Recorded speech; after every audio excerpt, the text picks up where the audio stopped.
네, 안녕하십니까. 밖에 계신 귀빈들은 안으로 앉아서 착석해 주시면 고맙겠습니다. 오늘은 한반도 선진화재단 창립 10주년 기념식 겸 2016년도 국가선진화지수 발표회를 갖는 날입니다. 국가선진화지수는 3년마다 대한민국의 선진화 수준이 어느 정도 되어 있는가를 우리가 측정하는 것을 목표로 해서 2010년부터 우리가 개발해서 시행을 하고 있습니다. 그래서 여러분 들어오시다가 옆에 3D 프린터하고 오른쪽에 로봇을 보셨겠는데 이번 주제는 미래로 정했습니다. 함께 할 10년에 초점을 맞추었습니다. 그래서 그 3D 프린터는 중간중간 과정에 화면을 띄우겠고요. 또 사진은 로봇은 사진을 찍는 자리를 마련했기 때문에 시간이 되신 분들은 같이 한번 사진을 찍어주시면 고맙겠습니다. 국가선진화지수는 서울대학교 국제대학원의 문희창 교수님께서 처음부터 개발하셔가지고 주기적으로 우리 총연날 맞춰서 발표를 하고 있습니다. 그럼 이번에도 문희창 교수께서 직접 발제를 하고 여러분들의 의견을 듣도록 하겠습니다. 오늘은 공교롭게도 민방위 훈련이 시작되는 날입니다. 2시부터 시작된다고 해가지고 우리는 일정을 사전에 잡았기 때문에 거기 맞추지 못하고 원래 계획대로 진행할 계획입니다. 그러면 문희창 교수님 앞에 나와서 2016년 국가선진화지수 발표를 부탁드리겠습니다.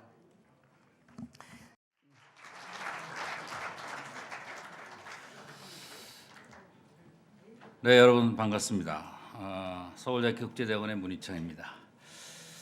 지금부터 중요한 발표를 하려고 그러니까요. 한 20분만 좀 제 말씀을 들어주시면은 이 선진화에 대해서 좀 새로운 각도를 갖도록 하겠습니다. 자, 본론으로 들어가겠습니다. 국가 선진화 지수. 복차는 선진화란 무엇이냐? 선진화 측정 방법, 국가 선진화, 금년도 분석, 선진화 구조. 잘 들리시죠? 네.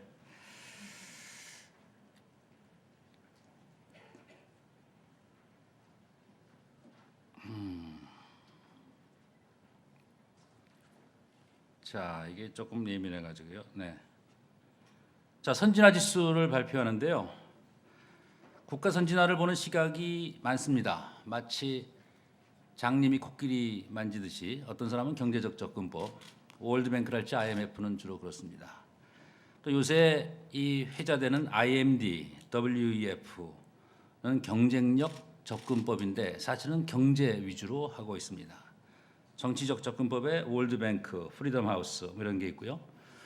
또 우리 항상 얘기하는 게 경제가 잘 되면 뭐하냐? 행복하지 않은데 행복적 접근법이 있습니다. UNDP, NEF, WDH. 종합적 접근법을 제대로 시도한 데가 사실은 한반도 선진화 재단입니다. 박세일 교수의 2008년도 책을 보면은 이걸 종합해서 해야 된다라는 말씀하셨고요. 저는 개인적으로 박세일 교수님이랑 같이 근무를 하고 또 제가 존경하기 때문에 부탁을 받아들여서 이렇게 하고 있습니다. 그래서 제가 한 본 연구의 접근법은 한반도 선진화 재단의 종합적 접근법을 조금 더 학문적으로 발전을 시키고 실질적으로 측정을 해가지고 정책 결정자 분들께 시사점을 제공하려고 했습니다. 종합적 접근법을 발전시킨 모델이고요. 모델의 구성은 이렇게 됩니다. 평가 모델은 경제, 정치, 사회, 문화, 국제화가 대분류 5개고요. 중분류로 2개씩 합니다. 소득뿐만 아니라 분배가 돼야 되겠고 민주화뿐만 아니라 자유화가 돼야 되겠고 사회는 법질서, 삶의 질, 문화는 다양한 문화를 받아들여야 함에도 불구하고 또 새로운 문화도 창출해야 되겠고 국제화는 국제참여, 국제공헌 이 정도로 잡으면은 대충 이 종합적인 선진화 지수가 나올 것 같습니다. 그래서 조금 더 구체적으로 들어가면 경제는 소득 성장. 근데 돈만 많다고 되는 건 아니니까 미래의 R&D 지출이랄지 뭐 네트워크 준비 지수 이런 그 잠재적인 경쟁력까지 합해서 그래서 측정을 했습니다. 분배도 보통 경제학에서는 진위 개수만 보는데 이 불평등 지수뿐만 아니라 이 심리적인 지수가 있어요. 성불평등 지수랄지 노사 분쟁이랄지 기회균등. 우리나라 나중에는 조금 말씀을 드리겠지만 우리나라는 사실은 진위 개수는 OECD 쪽으로 보면 꽤 괜찮습니다. 근데 심리적으로 불평등도를 많이 느끼기 때문에 원래보다도 훨씬 불평등도가 높다라고 측정을 하기 때문에 오피니언 리더들이랄지 정책 결정자들이 잘 알면은 조금 그럴 듯한 괜찮은 정책이 나올 것 같기도 합니다. 어쨌든 이쪽에서 하나만 가지고 불평등 지수를 측정할 것이 아니라 경제적인 지수와 이런 그 심리 지수를 잘 보면은 좋은 의사 결정이 나올 것 같습니다. 민주화와 자유화, 민주화는 선거 과정, 정부 기능, 자유화는 뭐 이런 것 등등으로 중분류를 했습니다.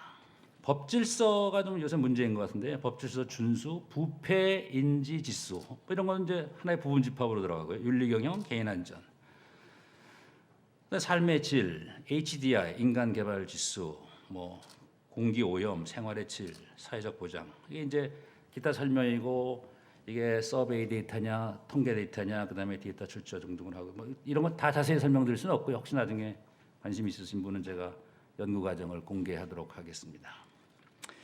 다양한 문화, 좀 어려웠는데 이런 것 등등으로 측정을 하고요. 새로운 문화 창출도 얼마만큼 이러한 문화 관련 상품을 만들어내느냐, 뭐 이런 등등의 데이터 출처를 해가지고 조사를 했습니다.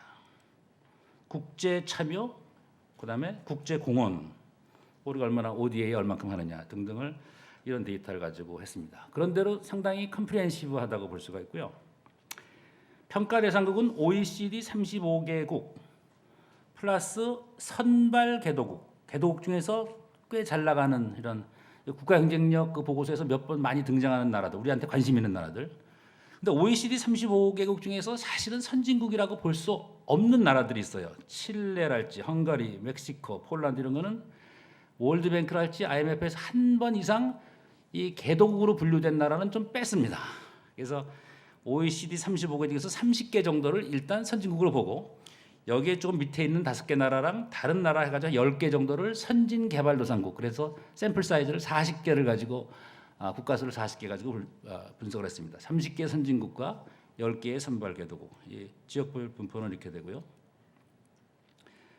일단 결과를 말씀드리면 국가선진화지수 2016년 종합순위 상위 10위권 국가들은 주로 유럽의 소국들입니다. 그렇죠? 뭐 노르웨이, 뭐 스웨덴, 스위스란드 이런 나라들이고요.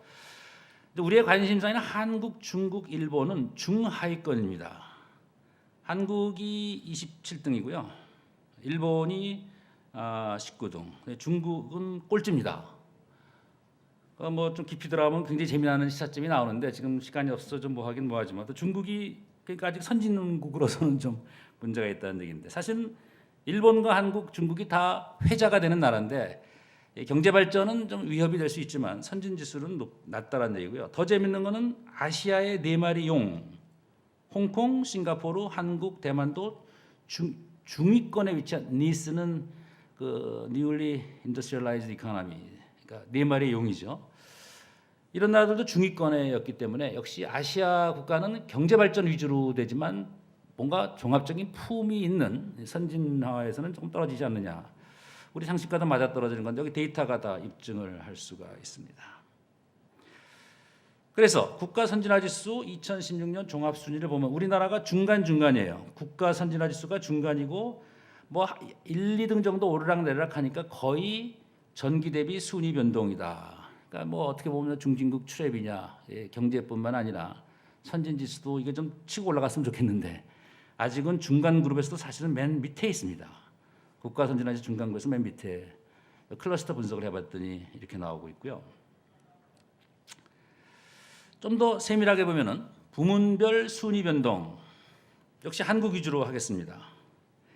한국을 보면은 지금 우리가 5가지 측면이죠. 경제, 정치, 사회, 문화, 국제화인데 경제는 높아요. 17등. 문화도 높습니다. 13등. 요새 뭐 K-웨이브가 그대로 드러나는 거니까. 근데 사회랑 국제화가 상당히 낮습니다. 사회가 낮고 국제화가 상대적으로 낮아요. 근데 왜 그러냐? 우리는 자꾸 국제화 그러면 뭐 무역, 수출 수입만 생각하는데 이게 해외 투자도 있고 국제 오픈 지수도 있고 여러 가지 지수를 재면은 우리는 무역 위주의 국제화지 사실 다른 건 좀 약한 면이 많거든요. 그래서 종합지수를 재면 실제로 약하게 나옵니다. 정치를 보면은 굉장히 답보 상태죠. 32등, 31등, 31등. 그러니까 정치는 변화가 없는 것 같고 이 사회랑 국제화는 아직도 처져 있고 우리가 전체 순위가 1등이 올라가는데 그건 사실 경제와 문화가 이 두 과목에서 점수를 좀 많이 받았고 나머지는 떨어지거나 아니면 정체됐다는 거니까 어쨌든 우리가 좀 시사점을 발견할 수 있습니다. 물론 좀 더 깊이 들어가 보겠습니다. 그래서 이 파란 거는 올라가는 거고요. 빨간 건 내려가는 거고 이거는 지금 정체됐다는 얘기입니다. 조금 분석을 해보면은 회귀 분석을 해봤는데 쉽게 설명을 드리면요. 40개 국가를 그려봤는데 일단 경제를 이 허리존탈, 이 횡축으로 놓고 그다음에 기타 항목의 이 컴포짓 인덱스를 한번 했더니 역시 경제가 중요할지 모르니까 그랬더니 상당히 정의 함수가 나와요. 전체적으로 볼 때는 경제랑 다른 선진화가 일반적으로 같이 간다는 얘기인데 이 중에서 선진국 그룹이 있고요. A그룹, B그룹은 후진국 그룹이 있는데 조금 더 자세히 보면은 요 밑에서 올라가는 그룹이 있고 위에서 올라가는 그룹이 있습니다. 밑에서 올라가는 그룹이 주로 아시아 국가입니다. 다시 말해서 싱가포르, 코리아, 타이완, 말레이시아, 차이나 이런 데는 역시 경제 위주로 선진형으로 가려는 거고 유럽 또는 라틴 아메리카, 저 서쪽 아시아 쪽에 터키, 멕시코 그래서 이런 데는 경제보다는 이쪽으로 가기 때문에 약간 둘 다 언밸런스되기 때문에 진정한 의미의 선진국이 되려면은 사실은 서로 이렇게 보완 효과로 가야 된다는 시사점이 있습니다. 전체적인 그림이고요. 5개 관계의 상관관계를 보니까 역시 경제를 이 횡축으로 두고요. 경제와 정치를 봤더니 여기 낮은 그룹에서는 상관관계가 없고 높을 때는 상관관계가 있다는 얘기니까 시사점이 뭐냐? 경제 개발의 초창기에는 정치가 어떻든 간에 상관관계가 없다는 얘기입니다. 민주화할 수도 있고 독재할 수 있게 되는데 이게 중진국 이상이 되면 같이 가야 되는 거니까 경제 발전에만 집중을 하면 안 되고 정치 발전도 같이 해야 된다는 시사점을 얻을 수가 있고요. 근데 사회랑 국제화는 꽤 같이 갑니다. 여기 이제 커릴레이션 그 통계 처리를 보면 P-밸류가 굉장히 낮기 때문에 상관관계가 높다라는 얘기가 되는데 이 사회랑 국제화가 같이 가야 정말 품위 있는 국제화가 되는데 우리나라는 여기서 중간 이하가 되기 때문에 역시 큰 문제는 사회와 국제화에 대해서 좀 해야 될 것 같고 문화는 상관관계가 없습니다.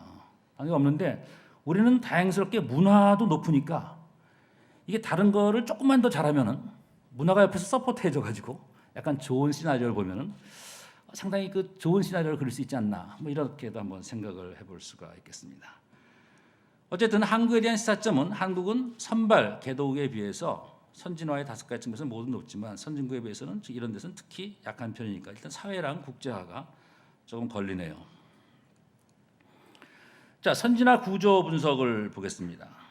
선진화 구조 분석을 보면은 선진국가 선발 개도국, 그다음에 니스의 비교 분석 이런 게 있는데 이거는 하다 보니까 이제 욕심이 생겨서 좀 깊숙이 들어가는데 오늘은 요 발표는 좀 생략을 하고 역시 한국 위주로 해가지고 한국의 분석을 조금만 더 깊이 들어가고 그다음에 한국에 대한 시사점을 좀 더 구해보도록 하겠습니다. 근데 일반적으로 다른 나라를 우리가 좀 우리나라의 경제 발전을 수출을 한다랄지 이럴 때는 이런 부분도 사실 중요하긴 중요해요. 선진국과 다른 개독의 일반적인 분석이랄지 니스의 비교. 오늘은 한국 위주로 설명을 하겠습니다.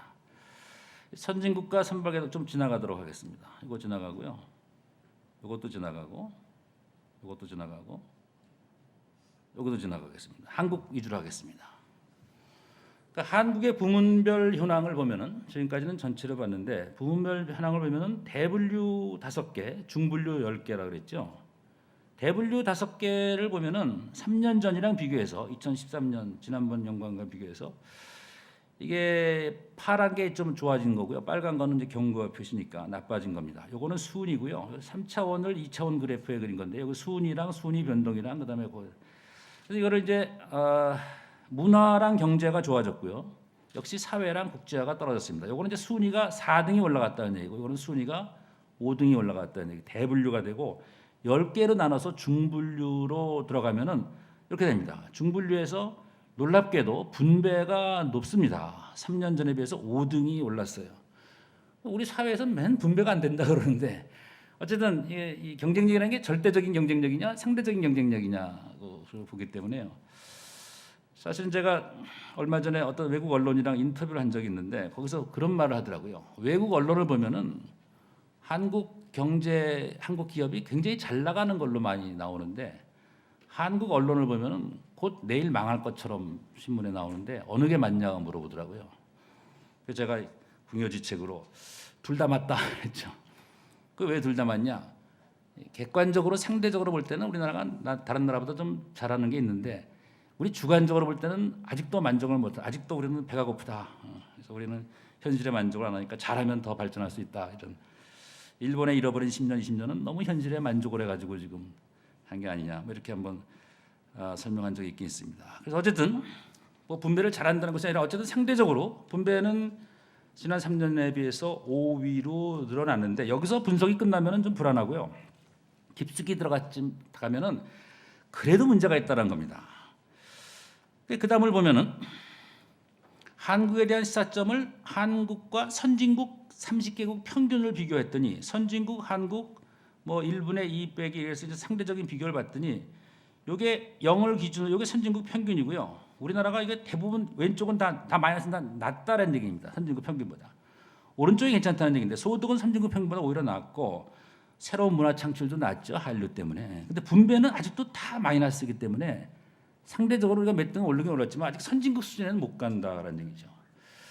혹시 정책 결정자 관련되신 분이 있으면 좀 더 깊숙이 그래서 어떻게 무조건 분배가 잘못됐다라고 뭐 그럴 것이 아니라 어느 항목이 모자라느냐를 잘 따지면은 더 최소의 노력으로 더 좋은 효과를 얻을 수가. 어쨌든 상대적으로는 올라가긴 올라갔지만 아직 선진국 수준에는 못 미친다는 얘기고요. 파란 건 좋은 겁니다. 소득과 새로운 문화 창출이 좋았고, 요거는 못하긴 못하지만 그래도 파란 거는 그래도 점점 좋아지고 있고, 분배랑 다양한 문화는 좀 좋아지고 있고, 법질서, 국제 참여, 국제 공헌은 계속 이 악화되고 있다라는 얘기가 되겠습니다. 자, 그래서 이제 마지막에 시사점, 정책적인 시사점을 그럼 어떻게 해야 되느냐? 구체적인 정책적인 시사점을 할 때 소분류 항목의 선진국 평균 점수를 기준으로 이것보다 우리나라가 높으면은 강점, 낮으면은 약점으로 구분해 가지고 표를 만들었습니다. 그래서 블루 박스는 강점이고요, 레드 박스는 약점입니다. 요거는 이제 순위가 됐는데, 이제 이런 것들이 우리가 지금 소득이 높지만 사실 1인당 국민 소득이 높은 게 아니라 이 다른 지수인 성장 잠재 가능성의 R&D 지출이랄지 이런 게 상당히 높아요. 근데 이게 적정하게 지출됐냐 안 됐냐는 건 그건 또 나중 얘기인데 일단 절대 금액으로 볼 때는 우리나라 꽤 높게 있습니다.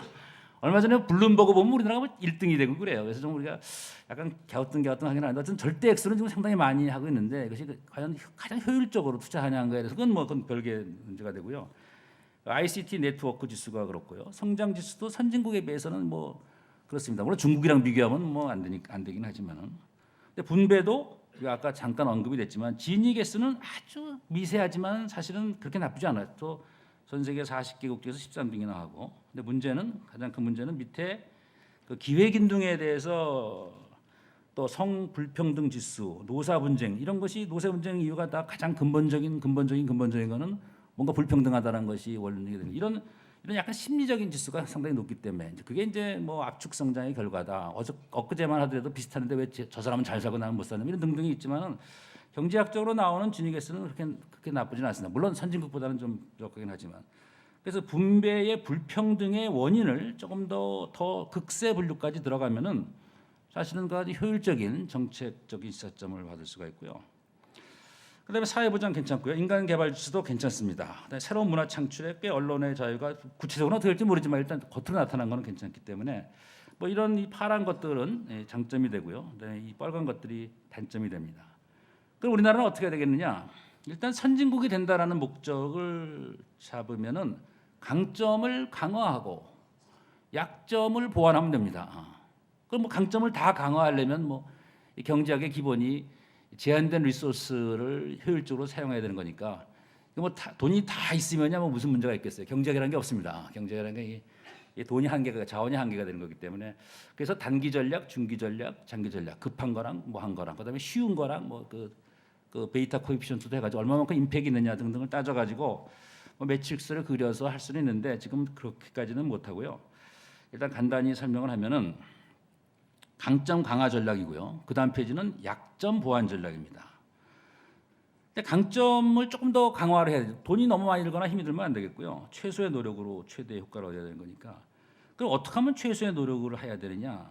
단기, 중기, 장기였을 때 이 국가 정책이니까 국가가 액터가 됩니다. 그러면 어느 게 쉽게 통제할 수 있느냐? 상대적으로 쉽게 통제할 수 있는 분야는 퍼블릭 섹터를 단기 정책으로. 저는 개인적으로 몇 개 나라를 경제 자문을 한 경험이 있는데요. 보면은 다 경제 정책 한다고 다 프라이빗 섹터를 건드리는 거예요.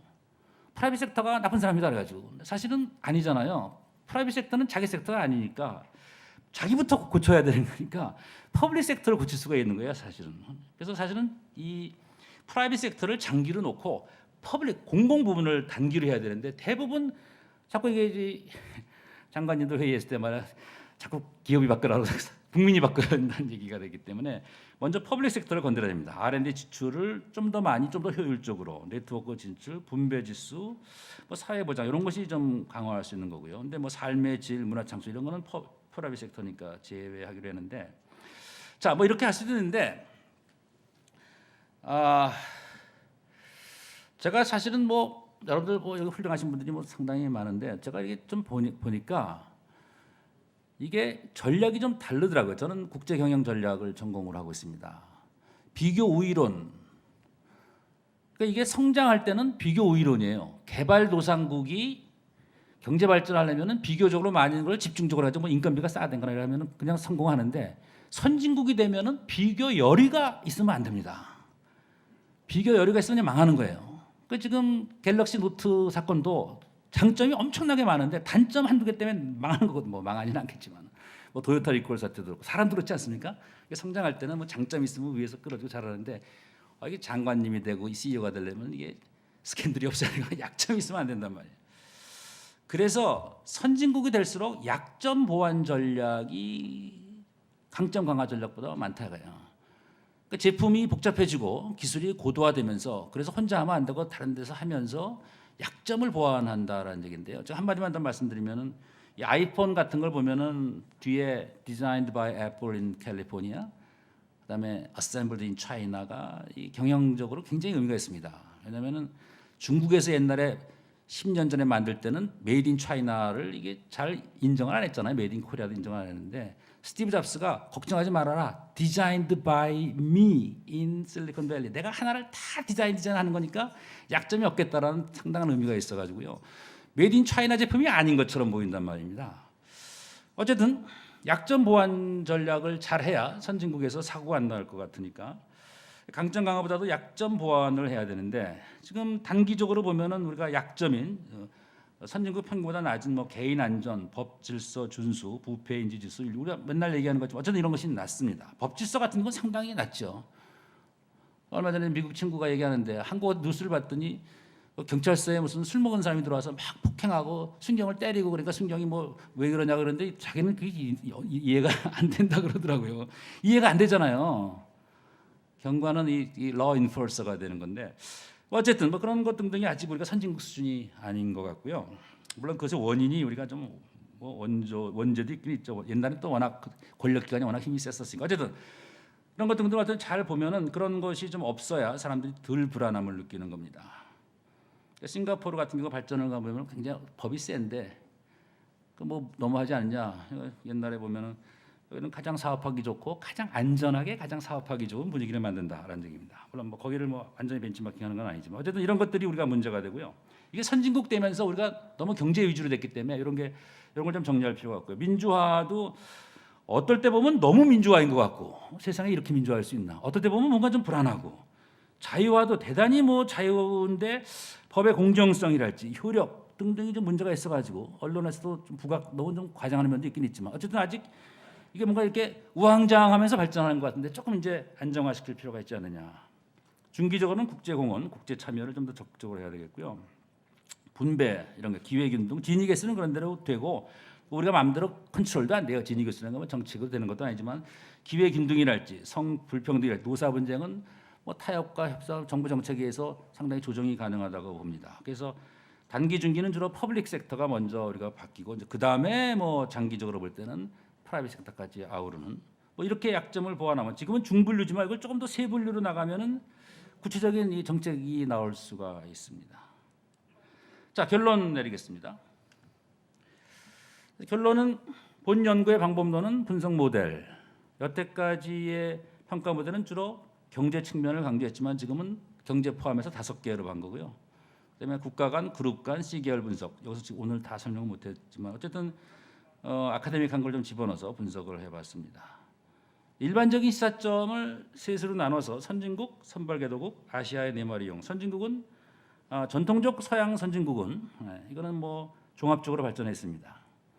선발개도국은 동양은 조금 경제 쪽이고 약간 서양 쪽의 선발, 뭐 폴란드 이런 데는 약간 유럽 모델이기 때문에 약간 유럽식이냐 동양식이냐 좀 달라요. 아시아의 4마리용은 경제할 때는 항상 부각이 되는 사례지만 경제 부문에 있어서는 우위지만 정치 등 다른 분야에서는 특히 뭐 싱가포르 같은 건 정치가 약하고요. 홍콩도 자유국가인데 지금 요새 뭐 CNN도 막 좀 난리가 나고 그러지 않습니까? 아직도 불안하다. 대만도 불안하고. 이런 이제 일반적인 시사점을 구할 수가 있고요. 마지막으로 한국에 대한 시사점은 선진화 구조를 보면은 종합 순위는 한 단계 좀 성장했지만 이거는 특정 부문 시험을 잘 봤기 때문에 경제와 문화가 상승했기 때문이고 사회와 국제화 부분은 지속적인 하락이기 때문에 이제는 선진국이 되려면은 경제만 가지고 안 되고 사회와 국제화가 안전하게 뒷받침을 해줘야 이게 이 품이 있는 국가가 될 것 같고요. 정치는 아직도 제자리 걸음이니까 노력들은 많이 하는데 아직도 제자리 걸음입니다. 그래서 여러분들이 좀 시사점을 가졌으면 좋겠습니다. 그래서 앞으로의 선진화 향상 전략은 제가 조금 전에 언급했다시피 우위의 강화뿐만 아니라 개도국에서는 우위에 강화하는 건데 선진국에서는 이 여리가 있으면 안 됩니다.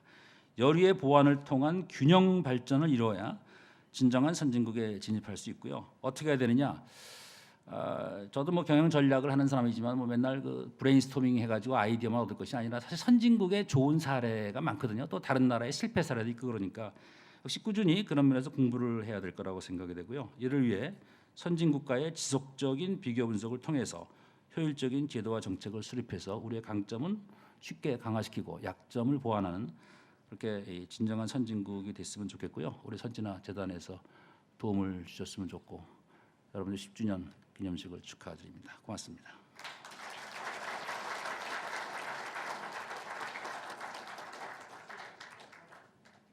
질문.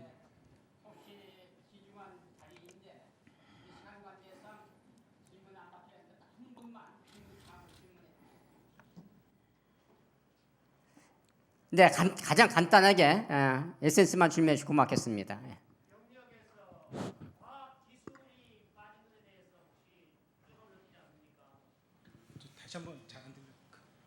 영역에서 다른 건 다 들어갔는데 사회나 문화나 국제화 다 들어갔는데 오늘날 선진국의 지표로서 가장 중요한 또 선진국에 이르는 가장 중요한 통로 수단이라고 할 수 있는 과학 기술이 왜 빠졌는지 또는 그것을 넣어야 되지 않겠나 싶습니다만은 네, 고맙습니다. 네, 그렇게 하겠습니다. 과학기술 지수가 여기 들어갔고요. 이게 이제 통계입법의 묘미인데요. 영어 실력을 평가하려면 한 만 단어 정도를 평가해야 되는데 만 단어를 평가할 수 없으니까 토플, 토익 같은 데서 한 100개 단어를 써가지고 그 샘플링이 바이어스가 없다라는 거를 해가지고 하는 거기 때문에 이게 통계 기법이고 학문적인 기법이기 때문에 다 하면은 이게 수천 개 수만 개 되니까 그 중에서 가장 핵심적이고 또 중진국에서 선진국으로 넘어갈 때 꽤 괜찮은 그런 변수를 잡은 게 2개입니다. R&D 지출과 네트워크 준비 지수가 되는 겁니다. 물론 구체적으로 이제 얼마만큼 했냐는 또 해결했지만 일단 R&D 지출이 높으면 높을수록 일반적인 과학기술의 수준이 높다라고 가정을 하는 것이죠. 그럼 그렇다고 될 수 있느냐? 아니다. 요새는 뭐 네트워크가 그래서 하나는 이건 실질적인 R&D 지출이 되고 하나는 이제 네트워크 준비 지수가 되면 그 전체적인 과학기술의 분위기 우리가 과학기술이 발전하고 이 산업이 발전한 것도 어느 정도 뭐 IT랄지 컴퓨터 산업이 된 거예요. 이 정도 2개를 보면은 단어 100개를 테스트하더라도 대충 그 사람의 영어 실력이 나오기 때문에 이제 아니면요 정치 경제에 똑같은 질문이 다 나옵니다. 내가 했더니 뭐 이것도 들으면 한 500개쯤 측정을 해야 되겠군요. 네. 그래서 이게 100점짜리는 없습니다. 사회과학은 저는 한 89점은 된다라고 생각하는데 근데 여기서 여러분들의 경륜을 집어넣어서 조금 필요한 거를 더 연구하고 그러면은 좀 더 좋은 시사점이 나올 거라고 생각이 됩니다. 고맙습니다. 네, 감사합니다. 이것으로 2010년 한선 국가 선진화지수 발표를 마치겠습니다. 박수를 부탁드립니다. 네, 이어서 한반도 선진화 자단 창립 10주년 영상을 보시겠습니다.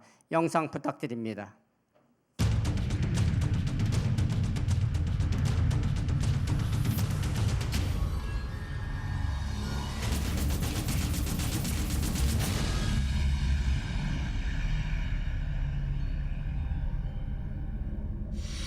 대한민국의 대표적 지식인들의 뜻을 모아 2006년 9월 지식기부 네트워크 형태의 한반도 선진화 재단이 설립됐다.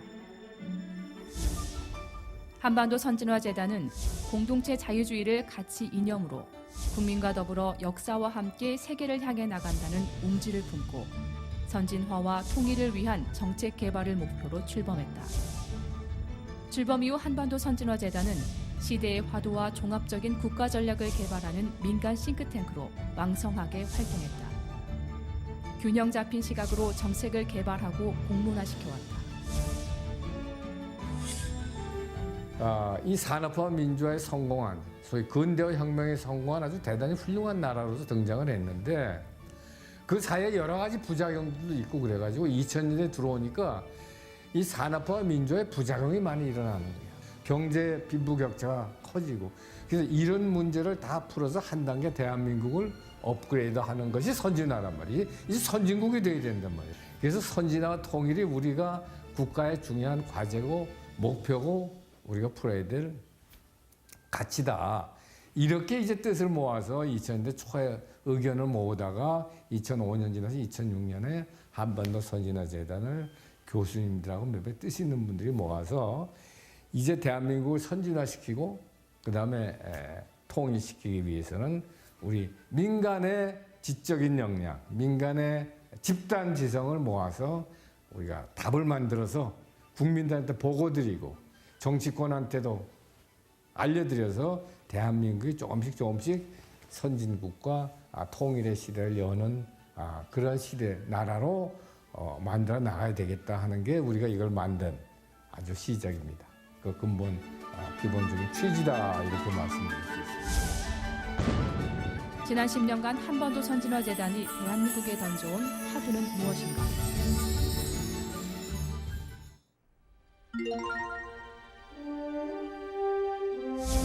공동체를 소중히 하는 자유주의로서 현재와 미래를 포괄하는 가치 이념으로 국정 철학으로 공동체 자유주의를 제시했다.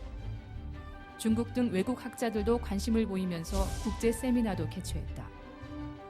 공동체 자유주의는 지속적으로 각종 심포지엄과 정책 보고서를 통해 대중들에게 녹아들었다. 공동체 자유주의는 각종 격차 확대에 기인한 사회 갈등 해소 등 현재와 미래를 포괄하는 가치 이념이 되어가고 있다.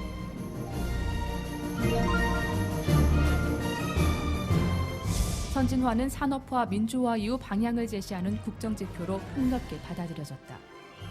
미국, 영국, 독일 등 주요 국가의 선진화 전략에 관한 토론회를 개최했고 선진화 국민의식 조사로 선진화 수준을 측정하고 국가 선진화 지수를 개발해 발표했다.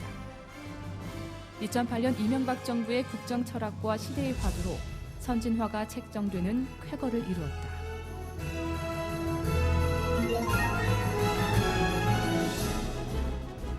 2009년 당시 금기시되었던 통일 논의를 공론화하기 시작했다. 미국의 국제전략문제연구소와 헤리티지 재단과의 국제 심포지엄을 개최해서 우리의 통일 의지를 주요 국가에 전파했다. 분단 관리에 적극적인 통일 준비로 정책을 전환하고 통일준비위원회 설립 근거를 제공해 우리의 통일 의지를 집결 및 확산시키는 역할을 했다. 또한 통일 비용론에서 통일 편익론으로 국민의식을 전환하는 성과를 이루었다.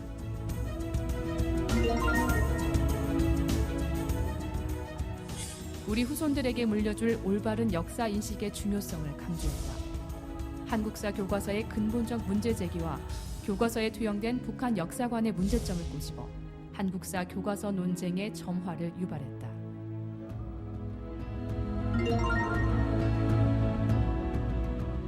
공공, 금융, 노동교육 등 정부의 4대 개혁에 대한 진단과 방향 전환, 그리고 전략을 제시했다. 각종 세미나를 통해 만든 한선 프리미엄 리포트는 정치인과 정책 담당자, 국회 보좌관, 교수 등 정계 학계 인사들에게 전달되어 4대 개혁의 필요성을 공론화시켰다.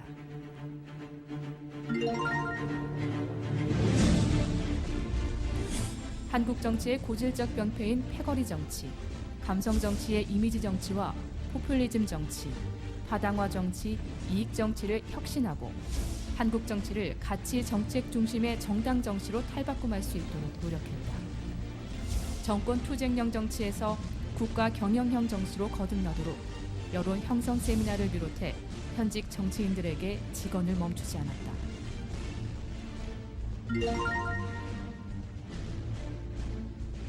선진화 시대에 걸맞게 사회 통합을 위해 보수와 진보의 대화와 상생을 시도했다. 이념 갈등의 원인 분석과 사회 통합 가능성을 탐색해왔다.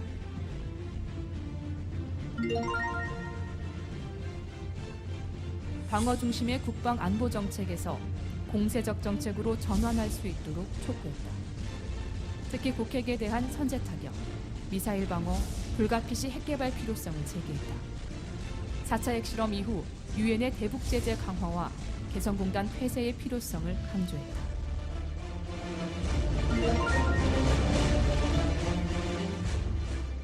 국가의 중요한 문제들을 미래지향적으로 해결하지 못하는 정부를 보고 국가 재창조의 필요성을 절감했다.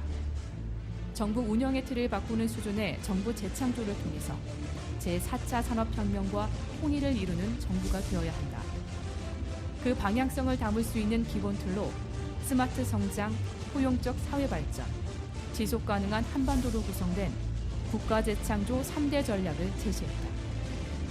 산업화와 민주화를 이룩한 지난 70년을 귀로하고 앞으로 30년 내에 국가 재창조를 통해 세계 국가로 발전하는 비전을 제시했다.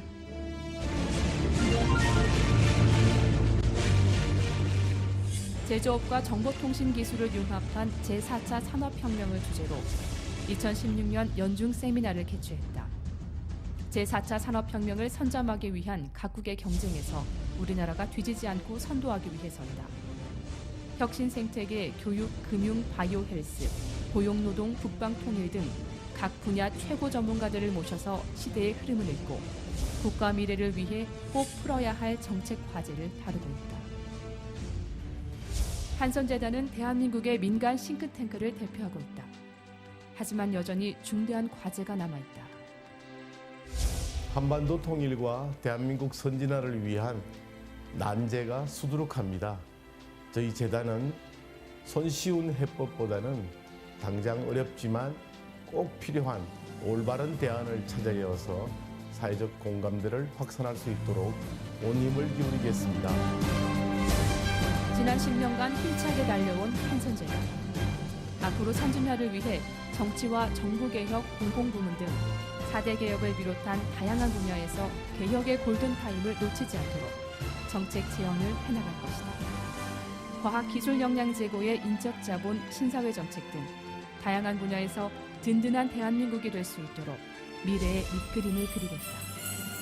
대한민국이 선진 통일을 이루는 날까지 한선재단은 계속 나아갈 것이다.